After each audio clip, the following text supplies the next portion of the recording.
दोस्त, विश्वास मनुष्य की सबसे बड़ी शक्ति है। दुनिया में कहीं भी जो चमत्कार हुए हैं या हो रहे हैं, वे सभी विश्वास के शक्ति के कारण ही हो रहे हैं। विश्वास के कारण ही प्रार्थनाएं फल देती हैं। प्रार्थना और विश्वास के बीच काफी गहरा आपसी संबंध होता है। विश्वास के बिना प्रार्थनाएं सिर्फ शब्द हैं, लेकिन विश्वास और आदर के साथ किए गए प्रार्थना से यकीनन सुखद परिणाम मिलते हैं। सच्ची प्रार्थना वह है जो हृदय की गहराई से की जाती है।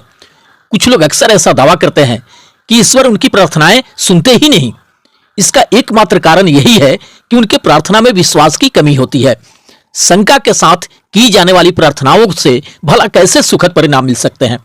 दोस्त, एक दिन एक माता पिता रोते हुए अपनी 8 साल की बच्ची को एक बड़े हॉस्पिटल लेकर गए। वहां के एक बड़े डॉक्टर ने उस 8 साल के बच्ची का चेकअप किया तो उसे पता चला कि उस छोटी सी बच्ची के दिल में तो रक्त का संचार बहुत ही कम हो चुका है।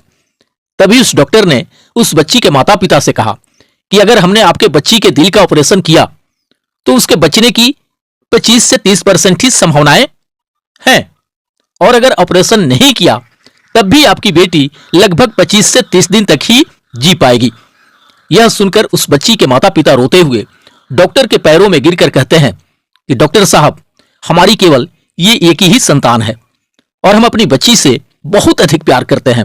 कैसे भी करके प्लीज मेरी बच्ची को बचा लीजिए। हम आपका यह एहसान कभी भी नहीं भूलेंगे। ये बातें सुनकर डॉक्टर ने कहा, देखिए, हम अपनी तरफ से पूरी कोशिश करेंगे, बाकी सब तो उन ईश्वर के हाथों में है। और अब आपकी बच्ची का हमें बिना देर किए जल्दी ही ऑपरेशन करना होगा। और ये कहकर उस डॉक्टर ने उनकी बेटी के सर्जरी के लिए 4-5 दिन पहले ही हॉस्पिटल में भर्ती कर लिया ताकि उसके सभी चेकअप सही ढंग से हो सके। अब डॉक्टर उस बच्ची से पूरी तरह से घुल मिल गया था और वह छोटी सी बच्ची भी डॉक्टर से बड़ी प्यारी प्यारी बातें करने लगी थी। उस बच्ची का भगवान में बहुत ही अधिक विश्वास था, क्योंकि उसके माता पिता भी हमेशा से ही भगवान को बहुत मानते थे। और उस बच्ची की मां भी रोज सुबह शाम अपनी बच्ची से कहती थी कि बेटी, तुम बिल्कुल मत घबराना, भगवान हमेशा बच्चों के दिल में रहते हैं, वो तुम्हें कभी कुछ नहीं होने देंगे। धीरे धीरे करके 4-5 दिन बीत गए और सर्जरी का दिन भी आ गया और अब उस बच्ची को ऑपरेशन थिएटर में ले जाया गया। तब डॉक्टर ने उस बच्ची से कहा, तुम बिल्कुल भी चिंता मत करना, ऑपरेशन के बाद आप बिल्कुल ठीक हो जाओगे, स्वस्थ हो जाओगे। तब उस 8 साल की बच्ची ने जो बातें कही उसे सुन करके डॉक्टर भी हैरान रह गया। उस बच्ची ने डॉक्टर से कहा, डॉक्टर अंकल, मुझे तो बिल्कुल भी डर नहीं लग रहा, क्योंकि मेरे हृदय में तो हमेशा ही भगवान रहते हैं।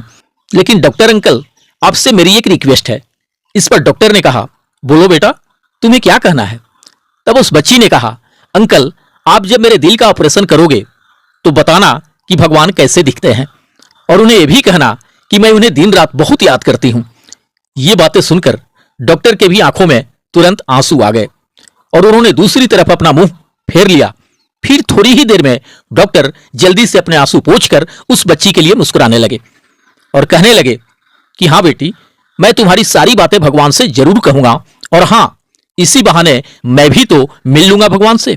तभी थोड़ी ही देर में ऑपरेशन शुरू हो गया और कुछ ही देर में डॉक्टर को यह पता चल गया अब कुछ भी नहीं हो सकता। अब कैसे भी करके इस बच्ची को नहीं बचाया जा सकता।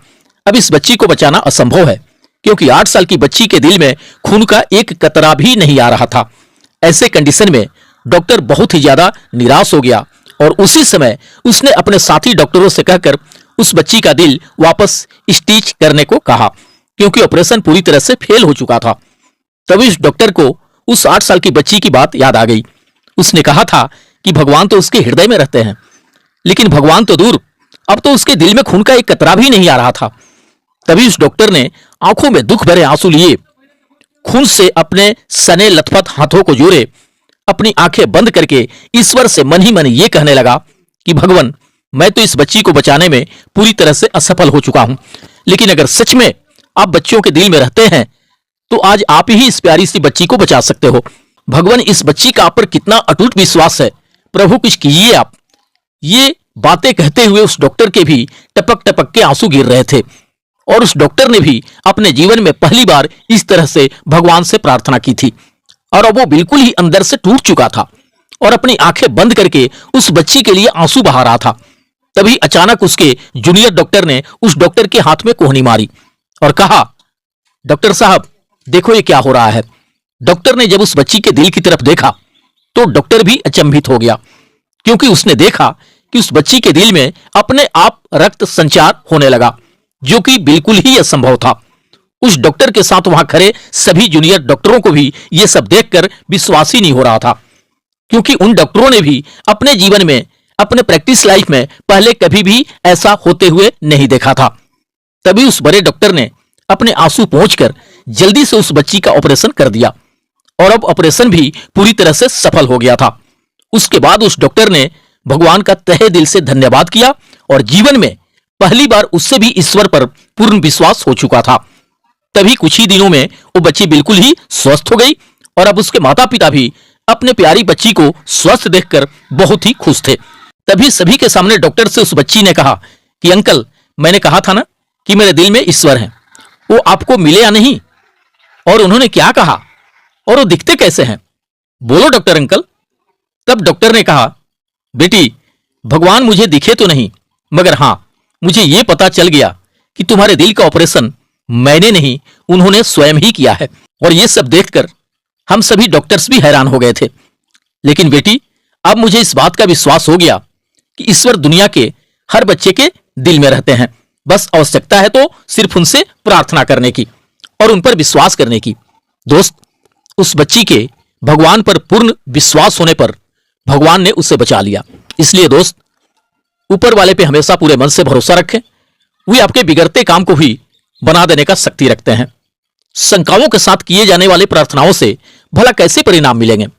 एक औरत जिसने सुन रखा था कि प्रार्थनाओं में बहुत बड़ी शक्ति होती है, आप जो कुछ भी मांगोगे वह मिल जाएगा। अगर पहाड़ों से भी हिलने को कहोगे तो भी हिल जाएगा। उसने सोचा, चलो मैं इसे आजमा के देखती हूं कि ईश्वर मेरी प्रार्थना सुनता है या नहीं। उस रात सोने से पहले उसने प्रार्थना की कि उसके घर के दक्षिण दिशा वाला पहाड़ पूरब दिशा में हो जाए। अगर यह चमत्कार सुबह होने से पहले हो गया तो मैं मान लूंगी कि प्रार्थना में यकीनन शक्ति होती है, वरना वह सोचेगी कि इसका कोई मूल्य नहीं है। अगली सुबह जागने पर उसने देखा कि पहाड़ अपनी जगह से टस से मस नहीं हुआ था। उसने कहा, मैं जानती थी ऐसा ही होगा। इसका मतलब है कि उसने पहले ही मान लिया था कि यह काम नहीं होगा, यानी वह सोच चुकी थी कि प्रार्थना में कोई शक्ति नहीं है।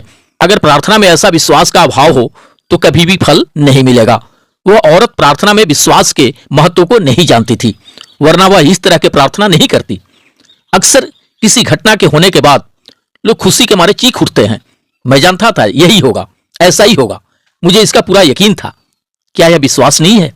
इसका मतलब है कि विश्वास उनमें जागा तो था, लेकिन संदेह भी था। इसलिए इस बारे में उन्होंने किसी से कुछ नहीं बताया। जब कभी भी आप कहते हैं कि मुझे यकीन था कि यह होने वाला है, तो आप बहुत अधिक खुश होते हैं। दोस्त, अगर सर्वे करके लोगों से पूछा जाए कि क्या आप में विश्वास है, तो एक भी इंसान यह नहीं कहेगा कि उसमें विश्वास नहीं है। विश्वास सब में होता है। किसी को ईश्वर के अस्तित्व में विश्वास होता है तो किसी को ईश्वर के ना होने में, लेकिन दोनों में विश्वास होता है और उन्हें उसी अनुरूप फल भी मिलता है। इंसान जैसा विश्वास रखता है उससे वैसा ही फल मिलता है। दोस्त, भले ही किसी इंसान की शक्ति कम हो जाए, उसके मंत्र उल्टे पड़ जाएं, लेकिन यह देखा जाता है कि विश्वास से भरा इंसान बड़ी आसानी से आगे बढ़ जाता है और सफलता के शिखर तक पहुंच जाता है। आप जैसा विश्वास करते हैं आपको वैसा ही परिणाम मिलता है। दोस्त, मनुष्य की हर सफलता के पीछे उसके विश्वास का सबसे बड़ा योगदान होता है। जब किसी व्यक्ति में विश्वास का संचार होता है तो उसमें शक्ति अपने आप संचारित होने लगती है। फिर जब तन और मन में शक्ति यानी ऊर्जा का संचार होता है तो मुश्किल काम भी आसान हो जाता है। किसी भी सफलता का सबसे बड़ा मूल मंत्र यही है। विश्वास क्या है? जो चीजें हमें प्रत्यक्ष रूप में दिखाई ना दे, उससे मानने के लिए हमें विश्वास का सहारा लेना पड़ता है। जैसे हम ईश्वर पर भरोसा करते हैं, विश्वास करते हैं, लेकिन हमने ईश्वर को कभी प्रत्यक्ष रूप में देखा नहीं है। विश्वास की शक्ति से ही नामुमकिन चीजें भी मुमकिन हो पाती हैं। और जहां भी सकारात्मकता होगी वही विश्वास कायम होगा। यानी अपने मन को सकारात्मक रखकर ही विश्वास को हासिल किया जा सकता है। दोस्त, किसी भी विचार को बार बार जब मन में सोचते हैं तो आपका विश्वास बन जाता है, चाहे वह विचार नकारात्मक हो या सकारात्मक हो। आपका विश्वास एक ऐसी शक्तिशाली चीज है जो आकर्षण के नियम के जरिए आपके जीवन का सृजन करता है। आकर्षण का नियम उसी पे प्रतिक्रिया करता है जिस पर आप विश्वास करते हैं। इसीलिए किसी भी चीज के सृजन करने के लिए आपको उसकी इच्छा करनी होगी और उस पर गहरा दृढ़ विश्वास करना होगा, फिर वह चीजें आपको मिल जाएगी, आप उसे हासिल कर लेंगे। आपके उज्जवल भविष्य की कामनाओं के साथ मिलते हैं नेक्स्ट वीडियो में। थैंक यू दोस्त, धन्यवाद। OnPassive, the future of internet.